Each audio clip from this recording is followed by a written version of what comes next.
Yeah, and it seems like the objective at this point is regime change, I think.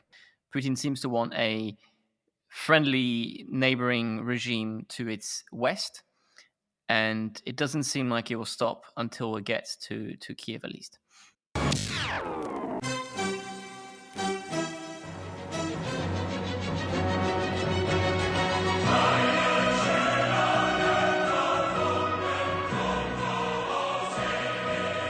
The crisis consists precisely in the fact that the old is dying and the new cannot be born. In this interregnum, a great variety of morbid symptoms appear. Now, this oft-quoted passage from Antonio Gramsci's prison notebooks sounds eerily apt to describe Russia's ongoing invasion of Ukraine over the past week and its shock effect on the so-called rules-based international order. We at Uncommon Decency began our journey into podcasting a little over a year ago with an episode titled Europe's Paradise Lost. In it, our esteemed friend Ben Haddad warned us that Europe had been enjoying a geopolitical bliss since the end of the Cold War that could not be indefinitely sustained. The European Union, he argued, should urgently graduate from America's security patronage and become a geopolitical actor in its own right. Ben's argument has aged, well, spectacularly well. In response to a scale of violence unseen on the European continent since World War II, the EU's member states have beefed up their sanctions on Russia up to what they hope will be a choke point, pledging to end their dependence on Russian gas and raise their defense spending up to the 2% of GDP required by NATO. In this latest bonus episode with a regular guest, Julian Graham, we ask, in what ways is the war over Ukraine reshaping the contours of the international order? As always, please rate and review Uncommon Decency on Apple Podcasts, and send us your comments or questions on Twitter at undecencypod or over email at undecencypod@gmail.com. Please consider supporting the show through Patreon at patreon.com/undecencypod. Now enjoy the show. So we're recording on the morning of March 1st, morning Washington, D.C. time, afternoon European time. The current state of play militarily in Ukraine, there is a Russian military convoy advancing towards Kiev. We don't know at what time or on which day of the war it will arrive there and continue the assault on the capital city of Ukraine. Belarusian troops have entered northern Ukraine, according to Ukrainian authorities, and missile attacks continue around Kharkiv, including one attack which reported to have killed 70 Ukrainian soldiers on Sunday, as well as other attacks that have killed civilians in the Ukrainian city of Kharkiv. That is the general overview of the state of play. But as it stands, Ukrainian forces have still successfully repulsed Russian attacks in Kharkiv and in Kiev. The picture to the south, Russian forces are making more steady advances, but that's where we are at the time of recording, of course, war being a very fluid event in global affairs. So the picture may well change by the time this goes out, but that's where we are at the moment. Yeah, and it seems like the objective at this point is regime change, I think. It seems like, well, we had this episode only 2 weeks ago where we were kind of looking at different scenarios. I think regime change, we were thinking maybe more along the lines of a coup.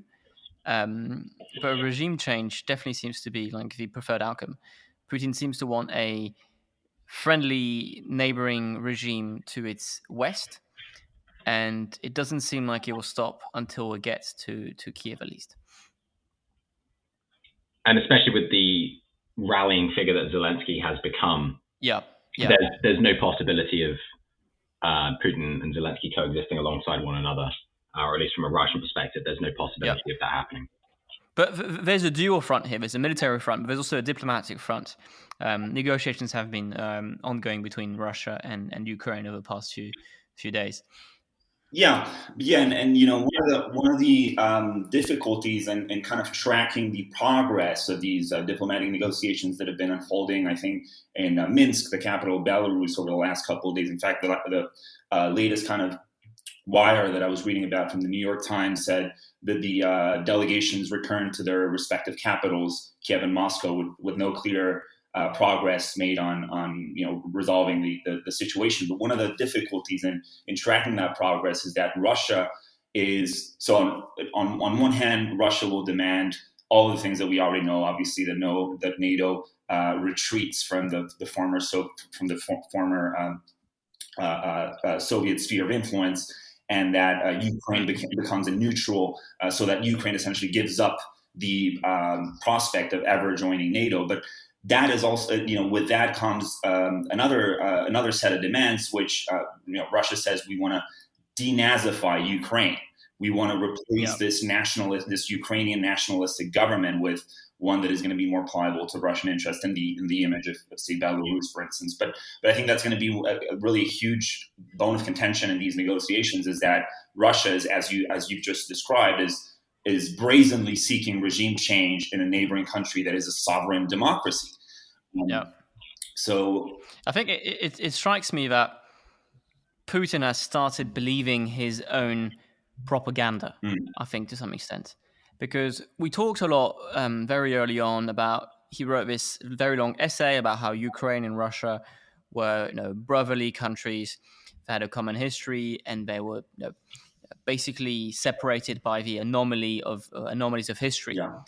But the Nazi stuff, it is true you've got some Nazi regiments or Nazi-looking regiments fighting in the Ukraine army. But it's also the case that you've got very similar kind of battalions fighting with Russians. Absolutely. It's also the case you've got, I think it's Alexander Dugin, he's one of Putin's advisors, who is a national Bolshevik or whatever he declares himself to be, with kind of weird kind of pan-European symbolism and the rest of it. I don't know. It seems to me that he started to believe his own propaganda. And for example, take Kharkiv. Kharkiv was supposed to be in the Russian sphere of influence within Ukraine, and one of the cities people thought would probably join Russia in case of a kind of insurrection from the pro-Russian insurrectionists in the east. But Kharkiv is holding. Kharkiv, it might fall. It probably will fall at some point, but it is holding. So could this be a case of kind of hubris? Where all the propaganda about how the Ukraine army being weak and how the West being decadent and the rest of it, actually Putin started believing in it. It's strange, because I think a lot of us, me including, for a long time didn't believe an invasion was possible, because we thought Putin would be kind of much more opportunistic, sensing an opportunity if there was one. He wouldn't commit himself into very costly affairs. People were pointing out that his interventions in the Middle East, especially in Syria, were actually quite cheap. And he got a lot of political capital with very limited military and financial input. So, all those articles over the past few weeks that said that wouldn't happen were making this kind of very rational outcomes based, saying there's no positive outcome for Putin out of this. But maybe there's a kind of very basic hubris that kind of blurred this very realistic, rational approach to geopolitics. And I think it also goes back to that essay that he published last year on Kiev and Rus and the joint history of the Russian and Ukrainian peoples. And that if you truly believe that, which you have to assume he does, given how long it is and how much detail is in it, then the assumption of invasion would not just have been a rapid collapse of the Ukrainian military, but also a sense of welcoming from Ukrainian peoples, or as he would see them, as fellow Russians. And this welcoming of being rejoined with the overarching, the greater Russia. But that just hasn't happened. And the Ukrainian civil defense, in addition to the military defense, has very much bogged down, well, actually, I won't say bogged down, but has slowed the Russian advance. And I think that assumption that people would just sort of fold over and collapse, fearing the overwhelming force that the Russians would apply, because that hasn't happened, the Russians now have to recalculate and adjust their military strategy. Yep.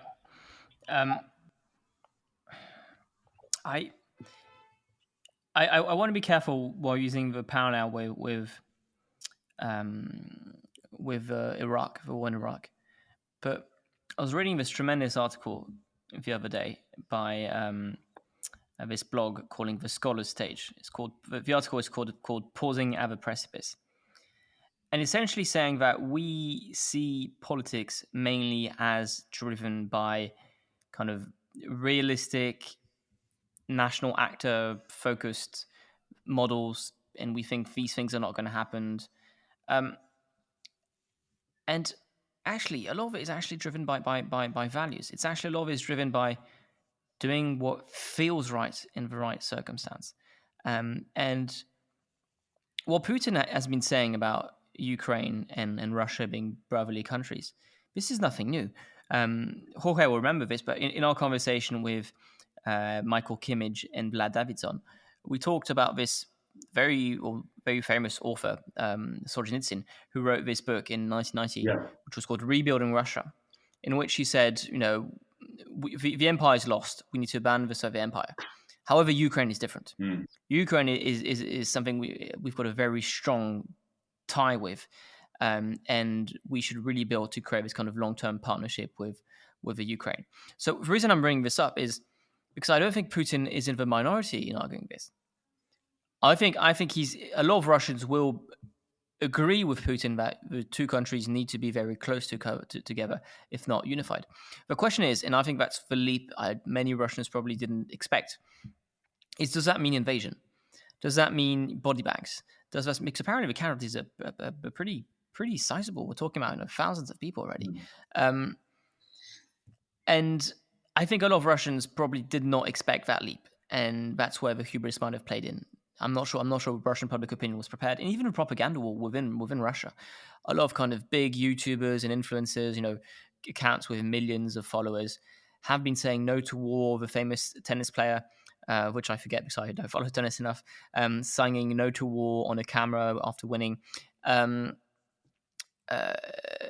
on the other side, you got Putin. Putin's propaganda is quite plain. It's him with two guerrillas in the uniforms in a kind of unidentified room somewhere in a bunker, kind of moving troops around on a map.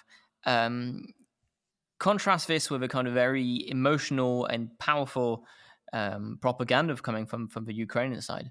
Well, propaganda might be a bit mean, but the messaging, it's night and day. It's night and day, and I think at some point the Russian population is also seeing that kind of stuff. It's basically the same language, and most Ukrainians speak Russian. Yeah. Yeah, in terms of the color contrast, I think one example that really stood out to me it's from Benfica Football Club.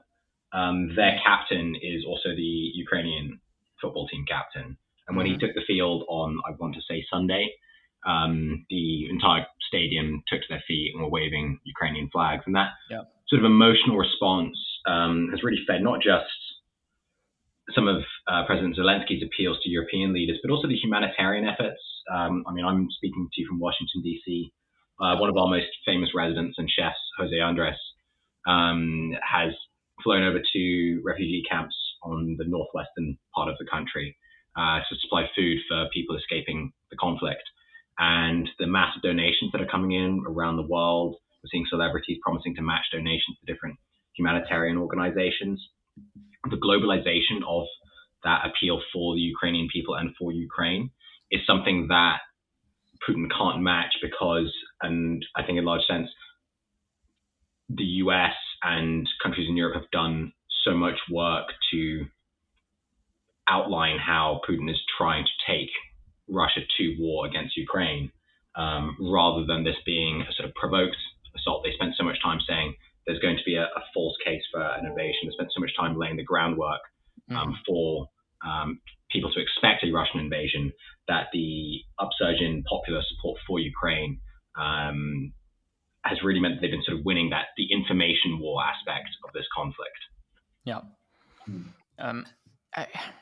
I know it's just, again, as I said, people kind of overestimate the kind of realistic dimension in international politics. There can be miscalculations, there can be errors, there can be value-driven politics rather than kind of influence-driven politics.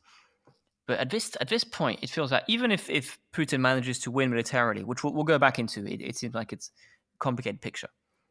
First of all, the cost of a military victory is going to be huge. The Ukraine were saying this weekend that the Russians had already lost 4,000 men, 27 planes, 26 helicopters, 2 ships, 146 tanks, and 700 other vehicles.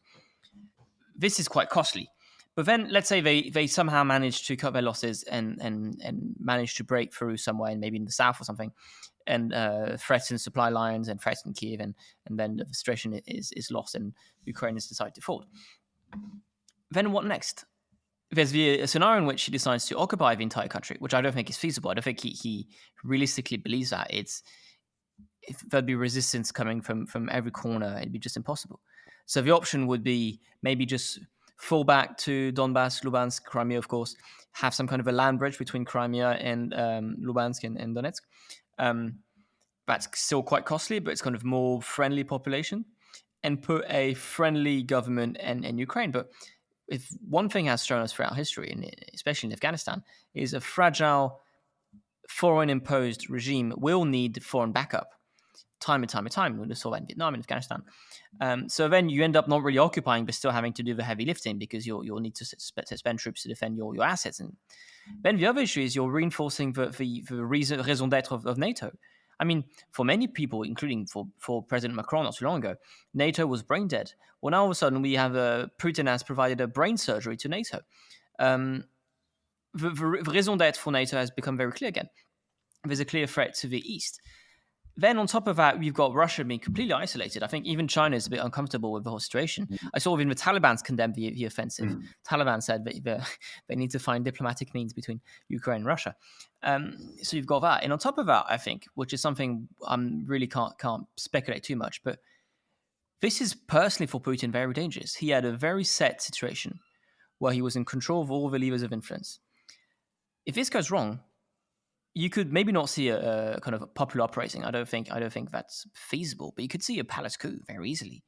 If some officers decide that Putin has gone too far and now they're boxed in and the sanctions are becoming too hard to swallow and they'll need to send some kind of olive branch to the West, then ousting Putin might be just that. So it just seems to me like it's not clear how Russia could win this. There's just so many downsides. And that's kind of the main rationale, I think, that underpins the current strategy of sanctions against Russia. Is that the purpose of them is to make defections happen, is to make people from Putin's inner circle reassess how much they stand to gain from being associated with this man, and to hope that a substantial number of them will say, well, you know what, if I'm no longer able to access SWIFT because of these sanctions, then I'm no longer loyal to Putin. But I think, again, I just want to remind that this is the same rationale that has been used in other countries like Venezuela, for instance, which also has a crony-backed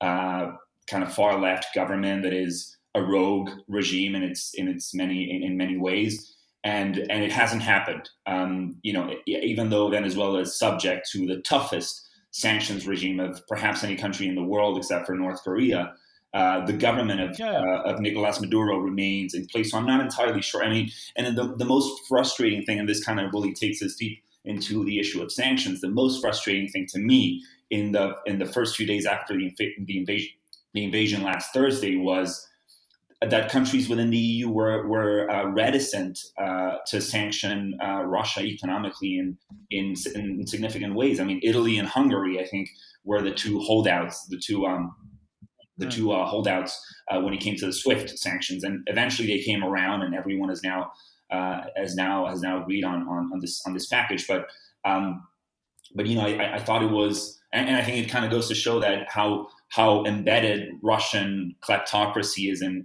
our own economies in the West. This is not only about energy. This is not only about gas. This also has to do with the amount of Russian money in Western European capitals and also London. So I thought that was one of the more frustrating aspects of this whole crisis is that in the initial first days there wasn't the kind of response that you would expect in this situation. It has taken a few days for the West to really get here. Yeah.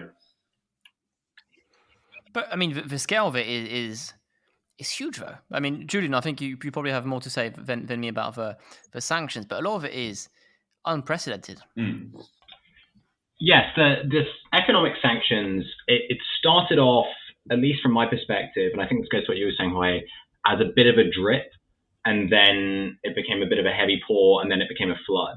And the flood was the sanctions on the Bank of Russia, or the Central Bank of Russia, the Russian Central Bank, which effectively froze a large quantity of their foreign assets. It had been talked in the run-up to the war that economic sanctions might not work, and that kicking Russia out of SWIFT might not be enough, because they had such vast reserves accumulated over the years. I think some of the estimates are 630 billion, some are 469 billion. It depends on how much you count and what you count. But they had such a vast quantity of reserves that it didn't matter if you sanctioned the Russian economy, because they would be able to withstand whatever economic blows you levied against them. But the sanctions on the Russian central bank, and therefore them not being able to clear certain trades, mean that a large number of the reserves that they hold, which are in euros or dollars or sterling, they won't be able to sell off, because they won't be able to find a buyer. I don't think we need to go into the technicalities of how you sell foreign exchange reserves. But in essence, they're stuck in accounts that they can't access. And again, the numbers aren't quite specific, but it could be as much as 50 to 60% of Russia's reserves will be unavailable to them. And then a large number of the reserves they have are in gold. Now, gold is generally easier to sell, even if there are sanctions on Russia, because at a certain point, someone is going to want to buy it. The question is, how much influence and reach does the US have to stop countries from buying that gold? I mean, China might well buy it, but at what cost diplomatically? Is it really worth it to them to obtain some gold reserves and also anger the US? Other countries might not care as much, but the extent of the sanctions on the central bank and the limiting of access to Russian reserves is really the game changer in terms of economic sanctions. And we've seen lines around the block at ATMs and runs on banks in Russia because their banks being frozen out from payment systems. There was an anecdote from, I think, Max Seddon of the Financial Times, or one of the Financial Times Moscow bureau chief, who was saying that his hotel had asked him to settle the bill early because they weren't sure if they were going to have access to SWIFT by the time he checked out. And so you're seeing things like that. And those are the things that could really precipitate civil unrest within Russia. Again, to respond to your point, I think it's unlikely we're going to see regime change. Or hey, you're mentioning Venezuela. Iran is another one. We didn't see it there really. And Russia is a much more securitized state than I think either of those two. So unlikely, but you would see a lot of civil unrest.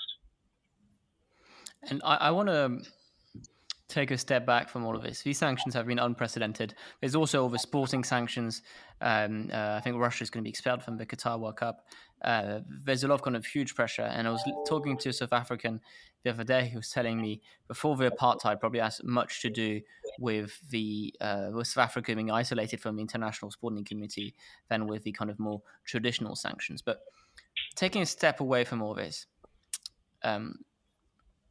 I was reading extracts earlier from a book published in 2019 on the invasion of Iraq called The Leap of Faith, Hubris, Negligence, and the America's Greatest Foreign Policy Tragedy, which builds on a lot of what the article on I talked about pausing the precipice.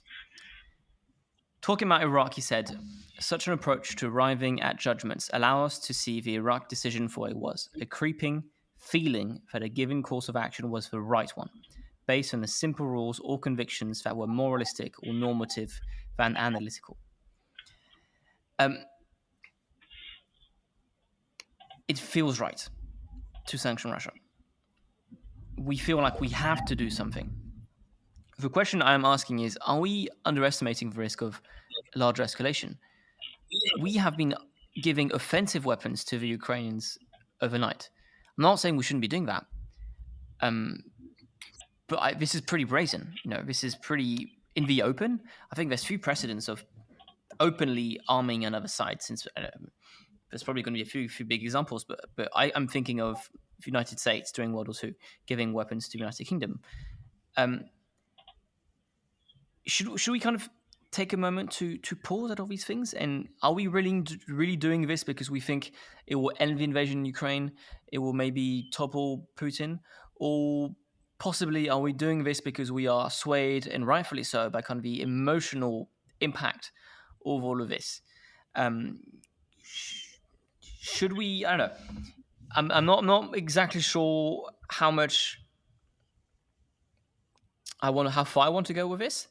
But are we underestimating the risk of a larger escalation? I was reading this morning Bruno Le Maire. Bruno Le Maire was invited on a talk show, and he said we are going to deliver a total economic and financial war against Russia. Oof, that is strong rhetoric. Russia is a powerful nuclear power. It has massive cyber capacities. Are we serious about this escalation? Yeah. You talk about cyber capacities, but that's the other kind of front here. And I think it was former Secretary of State Hillary Clinton who was openly calling for cyber attacks to be conducted against Russia the other day in retaliation. But no, but I think the really important point is that the West, and particularly Western Europe, has all of a sudden woken up to the necessity of a strong military response to the invasion, and that's what you're seeing there with your comment about all the arms shipments towards Ukraine. I think Western Europe understands that, one, there should be a robust military response, and Ukraine should hold the line, and that the only way to create that response is through the Ukrainian military and by supporting Zelensky's government and the Ukrainian army. So I think that's what you're saying. We haven't even mentioned Germany. Germany obviously has been the major surprise. I mean, in this whole crisis, with just Olaf Scholz has pledged a major ramp up of defense spending, and in Europe, whenever we talk of defense spending, I think we should make clear for our audience it's always very very hazy as a concept, because a lot of the times Western European states will spend on things like diversity and inclusion training in the military as defense spending, instead of actual spending on military equipment and operation personnel. But so yeah, I think what you're seeing all of a sudden, and this kind of leads into one of the major conversations that have spawned from this crisis, is that. But go ahead, Jorge. We will go back on this. Okay. But I think we have to talk about this. I think we have to talk a few seconds about the risk of a potential escalation. Putin has managed to end Sweden and Finland's long tradition of historical neutrality pretty much overnight. Yeah. We are giving military equipment to the Russians. Some of the more agitated, usually non-professional commentators in the West have called to bomb the convoy of Russian tanks and equipment heading towards Kiev. That's obviously not going to happen, but it says a lot about kind of the rhetoric that's been going on across in the West. Are we? I don't know. And Putin has threatened to has started to how can I say, mobilize his nuclear equipment. Yeah, Julian, I don't know. What do you think about this? So I'll give you. I think I'm quite well placed, considering I'm in Washington, to sort of talk a little bit about the US perspective on this. Yeah. I think it's sort of important to consider that, even though this is a conflict within Europe. And, you see a lot of people, I think some of the more aggressive agitators for war, bandying about Munich in 1938, and they're talking about Anschluss, and they're talking about the Sudetenland, and they're talking about the precedents of appeasement of Hitler. I think a more apt comparison from a US policy perspective is domino theory from the start of, from the 40s and 50s in the Cold War. I won't say the start of the Cold War, because it depends on when you date it to. Yeah. The fear in US policy circles that allowing, and we're going to go talk specifically about Vietnam, that allowing one country in Southeast Asia to succumb to a communist takeover would lead all the others to follow suit. It was also the fear in Europe, and one of the motivating factors of the Marshall Plan. But I think that's the fear in terms of the domino theory. It's not so much that you're going to get Russian sympathizers in all these peripheral states, but that failure to stand up to Putin in Ukraine leads to a failure to stand up to Putin in Finland or Sweden, or even standing up to China in Taiwan. Or China in Taiwan is exactly as the other example. So I think that's a large part of it. But I do see there is a risk of escalation. Ukraine matters a lot more to Russia than it ever will to the United States. Yeah. And the risk of miscalculation is quite high Putin has already bandied about the nuclear option. Yeah. And I don't think people should take that as an idle threat. I think that is a serious option. If you look at Russian nuclear strategy, for the last decade, it's been rewritten to encourage what's known as an escalatory de-escalation strike, whereby you use a tactical nuclear weapon, not necessarily a strategic nuclear weapon, a battlefield nuke, to essentially frighten your opponent into submission, showing your willingness to use nuclear force and daring them to do the same and betting that they won't. It's an extreme form of brinksmanship, but it's in Russian nuclear strategy doctrines. And US forces are aware, your strategic command is aware of this, NATO is obviously aware of this. But I think that's something that's somewhat missing from the public debate is an understanding of that. And then just the last thing I'll say on this in terms of the US role, the US has been very clear that any incursions into NATO airspace would be tantamount to a declaration of war by Russia. Poland obviously is right on the border of Ukraine. The Black Sea is a hotspot. Last year, British and Russian ships exchanged warning shots at one another in the Black Sea. The chances of miscalculation, not necessarily because of Ukraine, but in the neighboring constituencies, be it the Black Sea or Polish airspace or Estonian airspace, wherever, are quite high. And that's really where that risk of all of NATO being dragged into war with all of Russia comes in. It's those areas, not so much the supplying of offensive weaponry to Ukraine, which the United States does in general in any conflict when it doesn't like one side. I mean, we think about Afghanistan, 1979, supplying the Mujahideen with offensive weaponry. It's a classic American thing to do. Yeah. I want to talk a little bit about Armenia and Ukraine, because I think there's a kind of a similar thread going on here, which is both of these countries were looking towards the West, and the West kind of entertained detaching those countries outside of a Russian sphere of influence. Not seriously, like I'm not going to believe anything like Ukraine would be joining NATO in the next few years. That's Russian propaganda, the rest of it. But we've been entertaining it. We haven't been saying no to it. The issue is Putin is obviously the first responsible for this invasion. There's no one is more responsible than he is. But I think if Putin is responsible, we have been irresponsible to a lot of extent, entertaining the possibility of integrating Ukraine in a kind of larger Western sphere without actually being serious about backing it up. Yeah. Now we have to, because we are shocked and we were kind of surprised by the extent of the Russian attack. But we should have been more honest about it. If we were serious about integrating Ukraine and Armenia into the Russian sphere of influence, in the European Western sphere of influence, we should have backed it up seriously. Otherwise, it would just be completely irresponsible with a country. And I think the lesson Armenia took from all of this is when Azerbaijan came and warred over them, they realized for West it was all cricket. All the kind of dancing and flirting with West. When things got tough, there was no one to back them. Now, the extent I think for the sanctions will kind of mitigate that fear among other countries. But Armenia flirting with the West gets punished, nobody helps.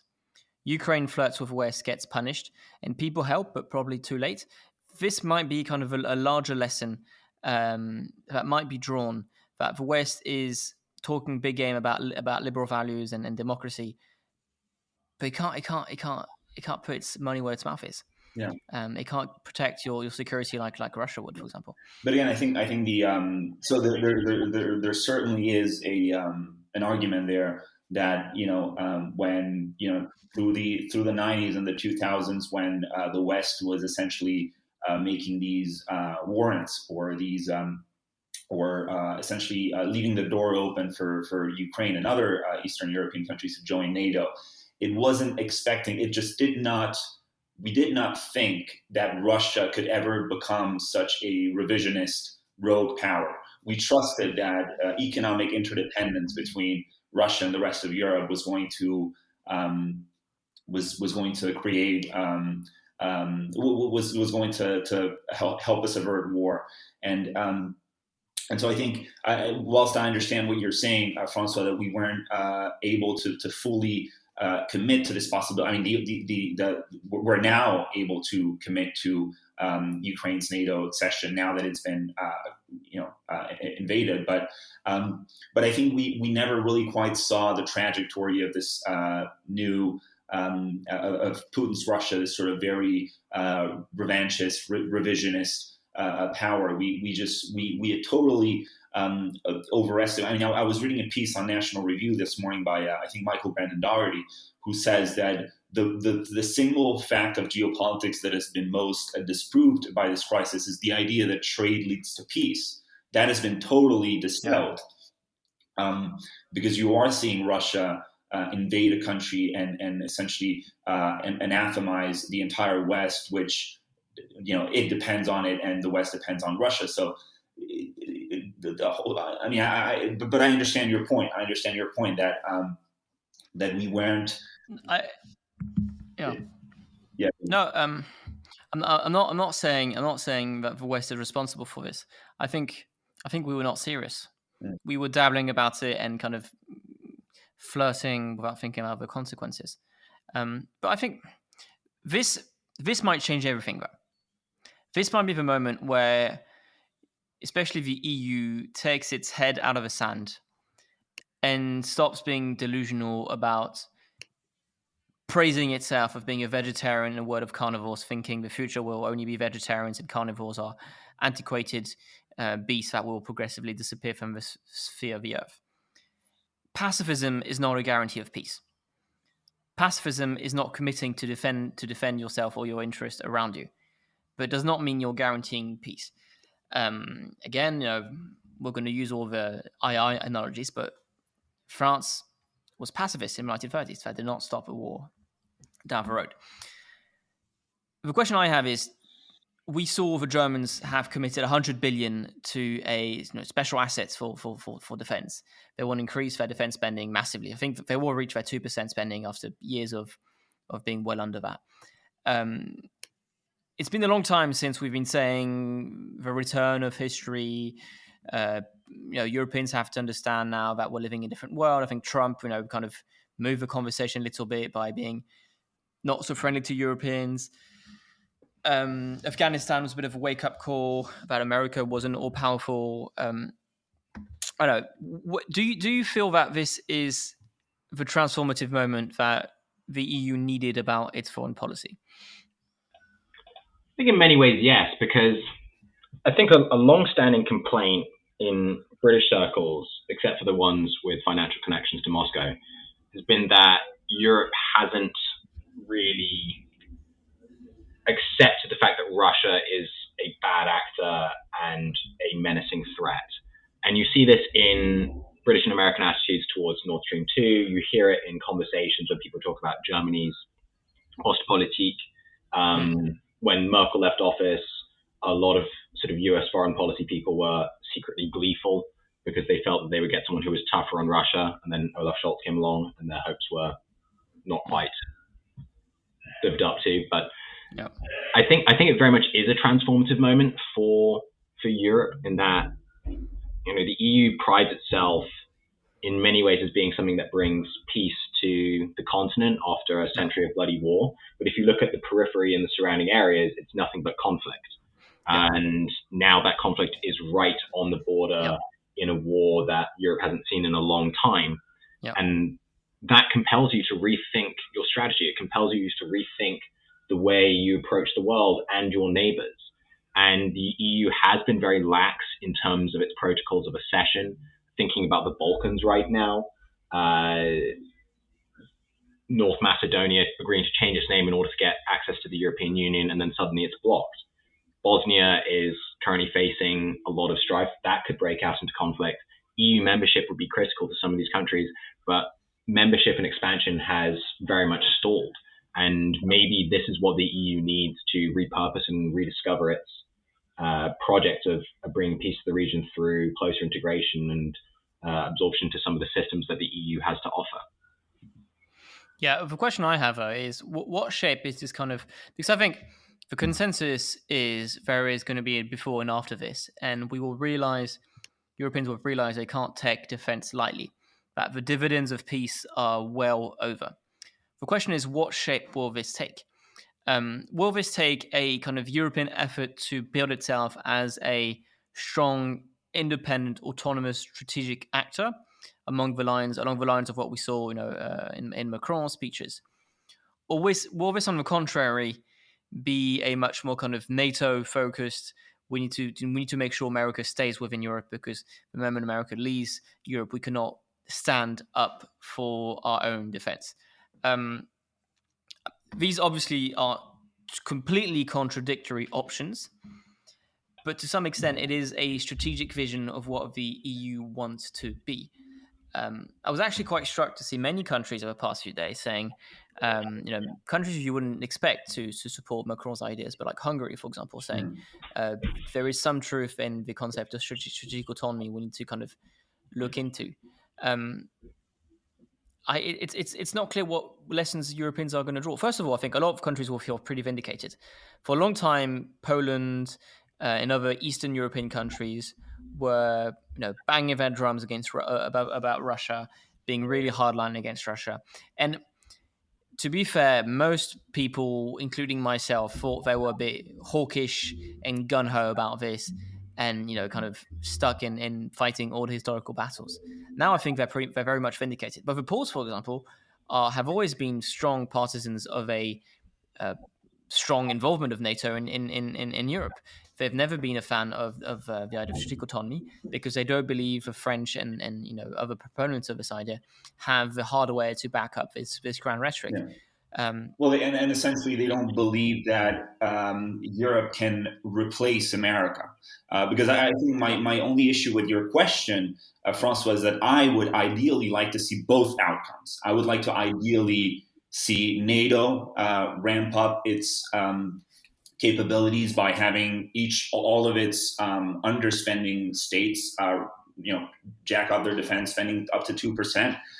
But I would also like to see America remain involved very much so through NATO in Europe. I don't see the two as necessarily incompatible. I mean, I totally get your point that the kinds of governments that support one or the other are different. So this looks like a bifurcation. But the reason why a country like Poland opposes or has opposed this notion of strategic autonomy as it's been described by President Macron is that is because it fundamentally doesn't believe that Germany and France can step up their capabilities to the point of replacing America. Whereas in reality, I think what you would have is a combination of the two strategies, and you wouldn't need to replace America. You would have all of America's military weight with all of Europe's military weight. This is my way of solving for this problem. And that's something a lot. We had this conversation many times, and that's something that Benjamin Haddad, for example, made the case a few times on a podcast, which is for America to stay in Europe, Europe needs to show it's serious about its own defense. I think we might see some of this now. The other temptation is if Europe gets serious about its own defense, the temptation for America is actually to consider, well, it can invest its assets on other fronts, mainly on its kind of super hegemonic fight with China of a kind of world influence. But yeah, it's I don't know. I don't have the answer. I don't think it will be either or any of the solutions. It's probably going to be a bit in the middle. Yeah. But I actually might think if we kind of talk about a kind of European defense, I'm not sure if it actually boosts the case for strategic autonomy or if it weakens it, essentially. Yeah. Julian. Yeah, I mean, I've always been, and perhaps this is part of my Anglo-American heritage, but I've always been in the more hawkish camp and supportive of Polish objections to Europe's softness on Russia.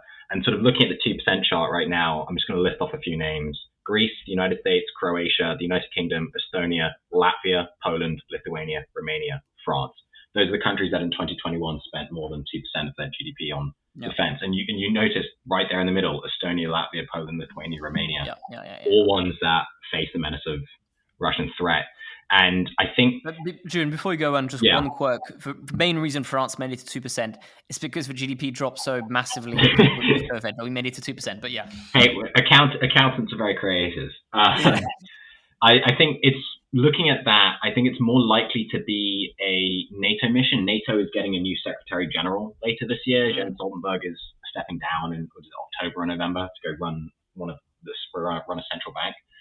I think NATO is more likely to be the voice of that because it's simply larger, it has members in the Balkans, and its proximity to conflict and willingness to wade into those conflicts means that it might be the better or the more likely forum for a sort of reimagining of not only what NATO does, but also what Europe stands for in a multipolar and more dangerous world.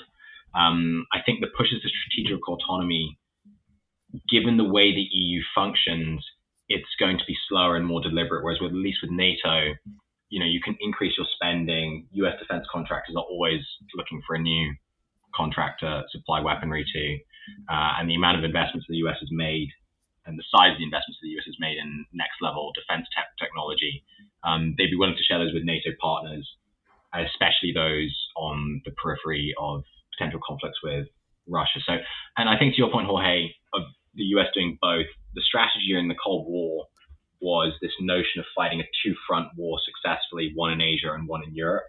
And in some ways, the US was a victim of its own success, and that it spent so significantly and so successfully that it decided it no longer needed to do this. And now they're trying to sort of get back to that. Or some people want them to go back to that. Some people don't want them to just focus on Asia.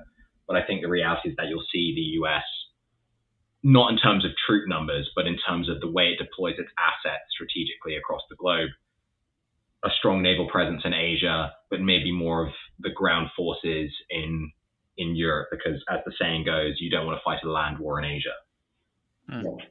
Yeah. And that's, I think, sorry, go ahead. Yeah, no, go ahead. No, I was just going to say that's one of the more interesting developments I feel like from this whole crisis is to see, someone like, I believe his name is Elbridge Colby. He's a former Pentagon official who has been, beating a steady drum on Twitter about the need to once and for all, as an American, he's advising American defense planners, policymakers. So he's speaking to an American audience, and he's been making the point that America needs to once and for all pivot towards Asia, because China's strategy in that region is becoming so aggressively concerning that this is all diversion.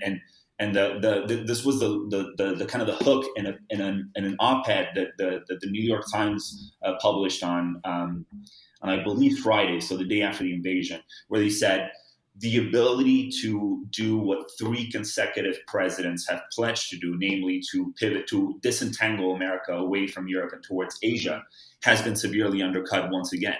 I mean, this is really the tragedy of this whole crisis to America, is that it's once again being held back from doing what a bipartisan consensus in America believes is necessary, which is to focus on China.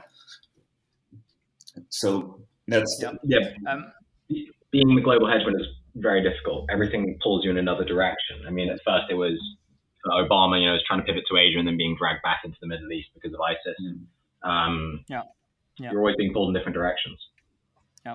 I think more generally, if we are going to sidestep the conversation of NATO versus strategic autonomy, I think more generally, if the EU is serious about being a strategic actor, whether it's more autonomously or more closer in coordination with NATO, it's not just simply going to be a question of strategic matters proper. It's also going to be a question of economics, and especially energy. And I think this is where this ties well with our conversation we've had 2 months ago on energy. Germany and Italy and many countries' reliance on Russian gas has made this conversation so complicated. One of the reasons Germany, especially in the early phases, wanted to attenuate sanctions at first was because if they have no way of accessing any Russian gas, then they risk having blackouts this winter. And that's not something you can laugh off. People say we need to show solidarity with Ukraine, and of course we need to. But are people willing to see energy prices skyrocket? Willing to see blackouts or face blackouts at some point? I don't think so. And this is also where the decision of Angela Merkel, or decision of Gerhard Schroeder to exit nuclear, accelerated by Angela Merkel after Fukushima, just seems incredibly short-sighted. Not only on a kind of a environmental front, because nuclear is very green energy. It has its flaws, but it's very green. Um, Not only on that front is it awkward, but also on the kind of strategic front. Our reliance on Germany's reliance on Russian gas has made the conversation about autonomy so goddamn difficult in Europe.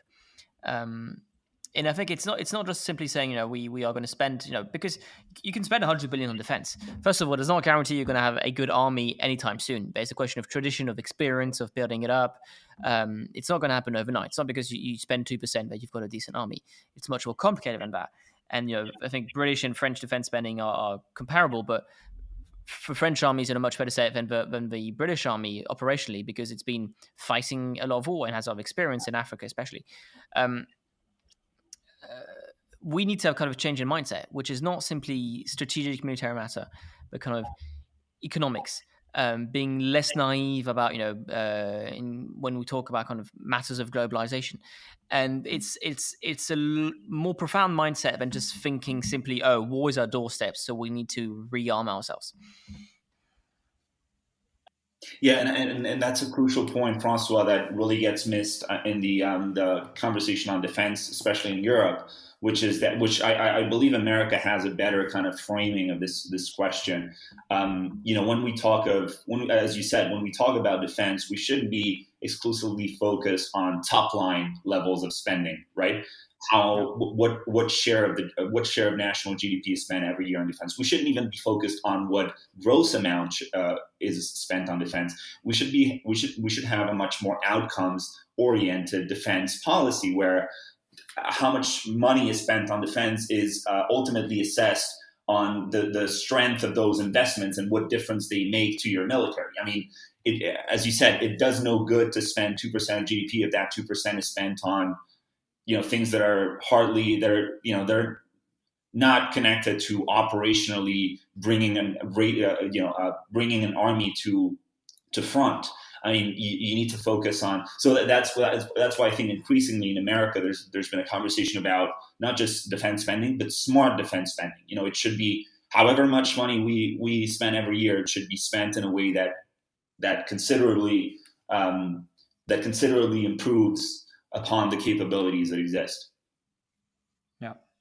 Yeah, and I think there's another thing in the NATO beyond the 2%. Another thing they stress is how much of it is on R&D and making sure that you're not just buying equipment en masse, but buying new equipment and researching ways to upgrade that existing equipment. We've heard some of the somewhat jokey horror stories of German soldiers having to use brooms in military exercises because they didn't have enough rifles.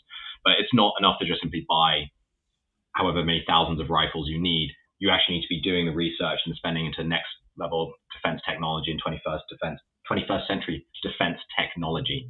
And I think that needs to be a larger push because a lot of countries can't afford to do the 2% of defense spending. But as long as there is a way for them to be investing in new technologies, Estonia, for instance, although it does spend 2%, is a strong digital economy in its own right and could be doing a lot of research in cyber. And I think those are the sort of things that we should be seeing European countries investing in. Even if they can't do the 2%, there are ways for them to meet their defense targets and contribute to NATO security. Yeah, I think this is roughly a good place to wrap this up. Let's wrap this up then. Obviously, this is an ongoing conversation. We are, I think, a bit shell-shocked by what's going on, and obviously all of our solidarity with the people of Ukraine who are currently being bombed and have to move out. Plenty of, I think, already hundreds of thousands of refugees across Europe. And it's important to remind that Ukraine neighbors Romania, Slovakia, Hungary, Poland, all EU countries. We're obviously going to have this conversation on and on the past few weeks. We're going to be talking about NATO. We're going to be talking about what it means for the French election, for example. Could this be a Jimmy Carter versus Ronald Reagan moment for the 2024 election? There's plenty for in the United States. There's plenty of different aspects of which I think the energy question we will want to explore further as well. There's plenty of different threads here we will try to think a bit more on. But I hope you all enjoyed this episode. It's a bit of a different one. I think we were a lot less structured than we usually are, but I think there's just so much going on, and again, I think we're all a bit shell shocked in trying to piece things together. But anyways, if you want to support the show, don't forget, you can like the show, you can subscribe, you can share the show to friends, and if you're feeling generous, you can support the show through Patreon for as much as $5 a month. It would really help to make sure we keep up putting episodes like this, but also kind of more in-depth episodes, invest in digital equipment and physical equipment, all these things that make sure the lights are still on every day when we do this show. Thanks a lot, Julian. And thanks a lot, Jorge. Well, thank you. Thanks a lot to all our listeners. And I say to all of you, see you next week. See you next week.